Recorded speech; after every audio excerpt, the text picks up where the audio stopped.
नमस्कार. शुभ विवाह या मालिकेच्या आजच्या भागामध्ये आपण बघूया. इथे आकाश आता भूमीकडे बघून हसत असतो, कारण ते दोघं जण रूममध्ये लॉक झालेले असतात. तेव्हा इथे ॲडव्होकेट भानुशाली आता जोरात दरवाजा उघडण्याचा प्रयत्न करतात आणि म्हणतात की भूमी मॅडम, तुम्ही काळजी करू नका, मी दरवाजा उघडतोय. तेव्हा भूमी म्हणते, भानुशाली तुम्ही इथे आलात का? तेव्हा इथे भानुशाली म्हणत असतात, हो मी इथे आलोय. अथर्व चावी घेऊन येईपर्यंत मी दरवाजा उघडण्याचा प्रयत्न करतोय. तेव्हा इथे भूमी म्हणत असते, हो हो तुम्ही प्रयत्न करा सर. तेव्हा इथे भानुशाली आता भूमीला म्हणत असतात की दाराचा लॅच आहे ना, तो डाव्या बाजूला घट्ट पकडून ठेवा, मी इकडून उघडण्याचा प्रयत्न करतोय. तेव्हा भूमीने आता लॅच डाव्या बाजूला घट्ट पकडून ठेवलेला असतो. तेव्हा ॲडव्होकेट भानुशाली पौर्णिमेला म्हणत असतात की तुमच्याकडे पिन आहे का? केसांचा पिन असेल तर मला द्या. तेव्हा इथे पौर्णिमा आता पिन काढून ॲडव्होकेट भानुशाली यांना देते. तेव्हा इथे भानुशाली आता दरवाजाचा लॉक उघडण्याचा प्रयत्न करत असतात. तेव्हा इथे आकाशला आता राग येत असतो, कारण तो लॅच उघडू नये त्यासाठीच त्याने ते प्रयत्न केलेले असतात.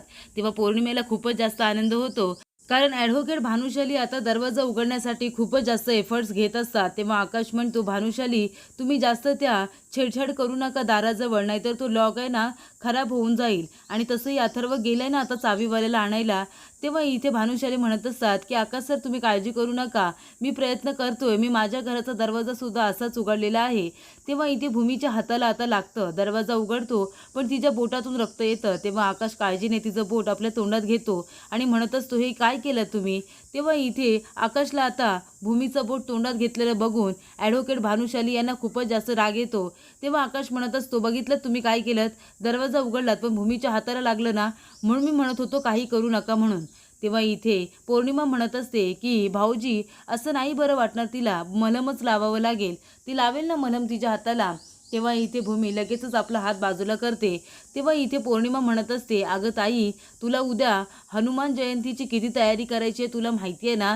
नाही म्हणजे या घरामध्ये एम्प्लॉई कोण आहे तेच मला कळत नाही आहे, मी आहे का तू आहेस ते? मला सगळ्या कामांची तुला आठवण करून द्यायला लागते. हनुमान जयंती आहे उद्या, उद्या तुला सगळी तयारी करायची आहे ना? तेव्हा इकडे भूमी म्हणते, हो मी जाते, माझ्या लक्षात आहे सगळं. तेव्हा इथे भानुशाली आता काळजीतच विचारत असतात की भूमी मॅडम तुम्हाला जास्त लागलं नाही आहे ना? तेव्हा भूमी म्हणते, नाही मला जास्त लागलेलं नाही आहे, मी एकदम ठीक आहे. आणि तुम्ही दरवाजा उघडलात त्यासाठी थँक्यू, तुम्ही मदत केलीत आमची. आणि भूमी सरळ आता तिथून बाहेर निघून जाते. तेव्हा इथे आकाशला आता खूपच जास्त ॲडव्होकेट भानुशाली यांचा राग आलेला असतो, त्याचं वागणं आवडलेलं नसतं. तेव्हा इकडे भूमी आता त्यांना चहा नाश्ता आणून देते आणि म्हणते की तुम्ही सगळेजण गप्पा मारा, मला बाहेर जायचं, मी तयार होऊन येते.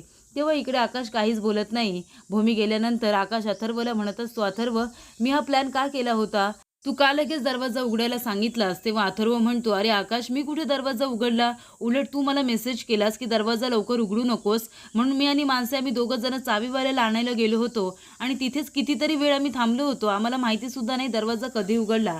तेव्हा इथे भानुशाली म्हणत असतात की दरवाजा मी उघडला, मला असं वाटलं तुम्ही दोघं जण अडचणीत असाल. तेव्हा इथे आकाश म्हणत असतो की हे बघा भानुशाली, तुम्ही कधी कधी नाही मदत केलीत ना तर ती माझ्या पथ्यावरती पडेल. मागच्या वेळेला सुद्धा जेव्हा भूमीला मी नोकरी देणार होतो त्याच्या आधी तुम्ही तिच्यासाठी नोकरी शोधली होती. अहो तुम्ही ना कधी कधी मदत नका करत जाऊ, तुम्हाला माहिती आहे का तुमच्या अशा वागण्याने आम्ही दोघं जण एकमेकांजवळ येण्यापेक्षा दूर जाऊ. तेव्हा इथे भानुशाली म्हणत असतात, नाही मी तर फक्त मदत करायला आलो होतो, आणि मदत फक्त मी भूमी मॅडमची नाही केली ना, तुम्ही सुद्धा अडचणीत होतात, तुमच्या दोघांची मदत केली मी, असं भानुशाली म्हणत असतात. तर इथे पौर्णिमा आता निलंबरीला फोन करून जे काही घडलं ते सगळं सांगत असते की आई किती इथे धम्माल आली तुला माहिती आहे का, म्हणजे एक फूल आणि 2 माळी. ॲडव्होकेट भानुशाली यांनी दरवाजा कसा उघडला तुला माहिती आहे का, त्यांना खूप जास्त राग आला होता. तेव्हा इथे निलंबरी म्हणते, म्हणजे मी भानुशाली यांना पाठवलं होतं माझं काम करायला, ते काम त्यांनी चोख पार पाडलेलं आहे. तेव्हा पौर्णिमा म्हणते, हो ना आई, आणि आता तू बघच मी लवकरात लवकर त्या भूमीची या घरातून कशी पाठवणी करते ते, आणि त्या रागिनी पटवर्धनची सुद्धा. फक्त माझ्या नवऱ्याने माझं ऐकायला हवंय आणि आकाशबरोबर हात मिळवणी करायला हवी. एकदा का आकाशच्या बाजूने तो झाला ना का मग आकाशच्या समोर रागिनी पटवर्धनचं सत्य आणते आणि तिला चेकमेट करून टाकते की नाही बघस तू. तेवढ्यातच तिथे माणसं येते आणि म्हणते, पौर्णिमा हे सगळं तू केलंस ना, तूच त्या ॲडव्होकेट भानुशाली यांना दरवाजा उघडायला सांगितलंस ना? तेव्हा पौर्णिमा म्हणते, मी असं काहीच केलेलं नाही आहे. तेव्हा मानसी म्हणते, मला माहिती आहे ना हे तूच केलेस. तेव्हा पौर्णिमा म्हणते, हो मीच केलंय ते. मी त्या भूमीला डोक्यावरती घेऊन नाचू शकत नाही, कळलं ना? आणि ती तशीही मला या घरची मोठी सून म्हणून मान्यच नाही आहे, कळलं का तुला? तेव्हा इथे आता मनूला खूप राग येतो आणि ती पौर्णिमाच्या जोरदार कानाखाली मारते. तेव्हा इथे पौर्णिमा म्हणत असते की मानसी, तू माझ्या कानाखाली दिलीस, हे बघ तू विसरू नकोस की मी तुझी मोठी जाऊ आहे. तेव्हा इकडे मनू म्हणत असते, तू माझी मोठी जाऊ असशील पण मी तुझी मोठी बहीण आहे हे विसरू नको, कळलं ना तुला? आणि हे बघ, तू कितीही आकाश जीजू आणि ताईला त्रास देण्याचा प्रयत्न कर, पण मी आणि माझा नवरा अथर्व आम्ही दोघं जण नेहमी त्यांच्यासमोर ढाल बनून उभे राहू. माझा नवरा मला नेहमीच सपोर्ट करतो, कळलं ना तुला? तेव्हा तू ताईपासून जरा दूरच राहा. तेव्हा इथे पौर्णिमा म्हणत असते, माझा नवरा, तुझा नवरा तुला सपोर्ट करतो म्हणून तू खूपच जास्त उडतेस ना मनू. आता बघ मी काय करते ते. तुला आता आहे ना त्या भूमीप्रमाणे सुद्धा त्रास द्यायला सुरुवात करते. आधी भूमीच फक्त माझी दुश्मन होती, आता तू सुद्धा माझी दुश्मन आहेस, असं आता पौर्णिमा म्हणत असते. तर इकडे आता भूमी आणि मनू दोघीजणी खरेदीसाठी आता बाहेर पडलेले असतात. तेव्हा भूमी खूपच जास्त एक्सायटेड असते उद्याची तयारी घेऊन. तेव्हा मनू म्हणत असते, ताई तुला बरं वाटतंय ना आता? तुझा चेहरासुद्धा बघ किती आता खुश आहे, खूप जास्त ग्लो करतोय. तेव्हा भूमी म्हणते की जेव्हापासून आकाशने आईचा फोटो तयार करून आणलाय तेव्हापासून मला खूप बरं वाटतंय, तो किती विचार करतो ना माझा. तेव्हा इथे मनू म्हणते, हो तुमची मैत्री तर तेवढी आहेच ना आता. तेव्हा भूमी म्हणते की आमची मैत्री आता झाली आहे, पण तो काही गोष्टी माझ्यासाठी अशा करतो ना, त्याने मला असं वाटतं की आमचं दोघांचा संबंध खूप जुना आहे की काय. तेव्हा मनू म्हणते, हो संबंध तर तुमचा आहे. तेव्हा भूमी म्हणते, काय म्हणालीस? तेव्हा मानसी म्हणते, नाही म्हणजे बघ ना तुमच्यामध्ये आता चांगली फ्रेंडशिप झाली आहे म्हणून मी पण म्हणते. तेव्हा भूमी म्हणते, काही आमचं जुनं नातं वगैरे नाही आहे आणि एवढी पण फ्रेंडशिप नाही आहे, आता कुठे झाली आमची फ्रेंडशिप.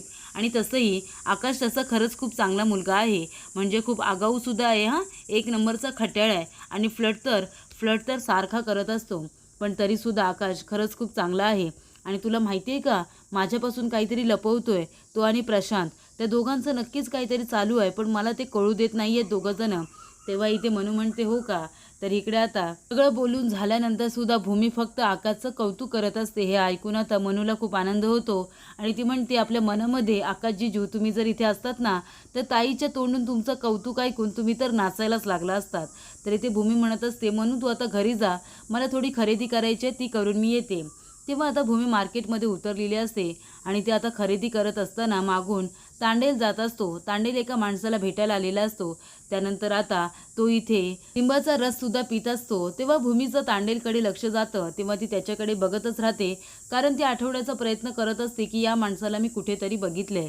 तेव्हा भूमीला अचानक आठवतं, तो आता इथे महाजनांच्या बंगल्यावरती आलेला असतो आणि तो मागच्या बाजूला कुठल्या तरी व्यक्तीला भेटायला गेलेला असतो. पण तेव्हा सगळ्यांनी तिला खोट्यात काढलेलं असतं, तिला भास होत आहेत असं म्हणालेले असतात.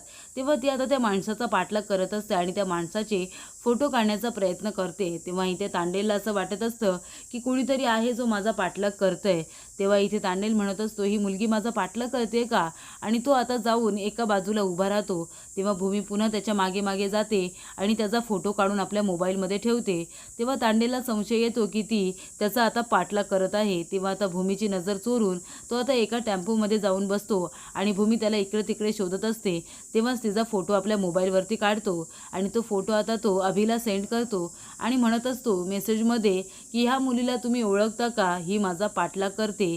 तेव्हा अभि आता भूमीचा फोटो बघतो आणि म्हणतो, अरे देवा, मला असं वाटलं होतं हे प्रकरण आता संपले शेवट झालाय त्याचा, पण आता नवीन फाटे फुटायला लागलेत वाटतं. तेव्हा इकडे आता अभि लगेचच तांडेला एक मेसेज पाठवून देतो आणि अभि म्हणत असतो की हे तांडेल प्रकरण कधी संपणार आहे काय माहिती, अजून काही आता प्रॉब्लेम क्रिएट व्हायला नको असा प्रश्न त्याला आता पडलेला असतो. तर इकडे आता आकाश आणि प्रशांत दोघं जण बोलत असतात. तेव्हा आकाश म्हणतो की प्रशांत, ठरल्याप्रमाणे सगळं झालंय ना, म्हणजे उद्या आपल्याला भूमीला खूप मोठं सरप्राईज द्यायचं आहे, पण आपण घाई तर करत नाही ना, म्हणजे या सगळ्याचा भूमीवरती काही वाईट परिणाम तर होणार नाही ना. तेव्हा प्रशांत म्हणतो, असं काही होणार नाही आकाश जीजू, तुम्हाला माहिती आहे ना. आणि मला अजून एक गोष्ट तुम्हाला सांगायची होती, त्यांना तुम्हाला भेटायचं आहे, म्हणजे भेटून काहीतरी महत्त्वाचं बोलायचं आहे. तेव्हा आज तुम्ही आला असतात तर. तेव्हा इकडे आता भूमी घरी आलेली असते आणि तो फोटो ती आकाशला दाखवणारच असते. तेवढ्यातच आता भूमी म्हणत असते, हा माणूस घरी आला होता, हा फोटो मला जाऊन आता आकाशला दाखवायला हवंय. तर इकडे आकाश म्हणत असतो, पण आता कसं भेटता येणार आहे, आपण नंतर कधीतरी भेटूया ना. तेव्हा प्रशांत म्हणत असतो, पण जीजू जर तुम्ही भेटून घेतलं असतं तर बरं झालं असतं, त्यांची खूप इच्छा आहे आजच तुम्हाला भेटायची. तेव्हा इथे आकाश म्हणतो, बरं ठीक आहे, तू मला घेऊन चल, भूमी घरामध्ये नाही आहे ना, तर मी भेटून सुद्धा येईन. तेव्हा इकडे प्रशांत आता आकाशला घेऊन बाहेर पडतच असतो. तेवढ्यातच तिथे भूमी येते. भूमी येते आणि म्हणते, कुठे जाताय तुम्ही दोघं जण? आणि प्रशांत, तू इथे काय करतोयस? तेव्हा प्रशांत म्हणतो की मनूला नोट्स द्यायला आलो होतो.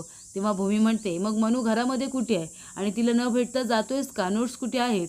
तेव्हा इकडे अथर्व आता येतो आणि म्हणत असतो, भूमी ताई, आकाश हा आहे ना मनूला नोट्स द्यायलाच आला होता. हे बघ ना, नोट्स द्यायला आला होता, त्या मी ठेवल्यात.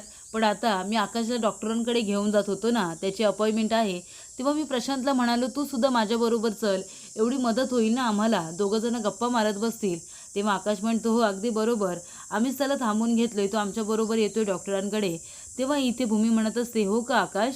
आकाश, तू माझ्यापासून काही लपवत नाही आहेस ना, तू खरं बोलतोयस ना माझ्याबरोबर? तेव्हा आकाश म्हणतो, हो मी अगदीच खरं बोलतोय, तुझ्यापासून कशाला गोष्टी लपू ना. तेव्हा भूमी म्हणते, खरं बोलतोयस ना मग तू? हे बघ, मी तुला आधीच सांगितलंय की मैत्रीमध्ये पारदर्शकता हवी, मग तू एवढा भांबावलेला का आहेस? असा प्रश्न ती आता आकाशला विचारते. तर पुढील भागामध्ये आपण बघूया, इथे भूमी म्हणत असते की बाबांचा हनुमानवरती तर खूपच जास्त विश्वास आहे, श्रद्धा आहे, मग ते आज का आले नाही? तेव्हा इकडे आकाश म्हणत असतो, भूमी, झाली ना आता तुझी पूजा करून, मग आता प्रसाद घे ना. तेव्हा भूमी प्रसाद घेण्यासाठी येते. तेव्हा आकाश म्हणत असतो की देवाने तुझ्यासाठी खूपच मोठा प्रसाद दिलेला आहे. तेव्हा इथे आता तो भूमीला मागे बघायला सांगतो. तेव्हा इथे माधव काका स्वतःच्या पायावरती उभे राहिलेले असतात आणि चालत आता भूमीकडे येतात. तेव्हा इथे आकाश खूपच जास्त खुश होतो. तर इथे भूमी विचारते, हे सगळं कसं घडलं?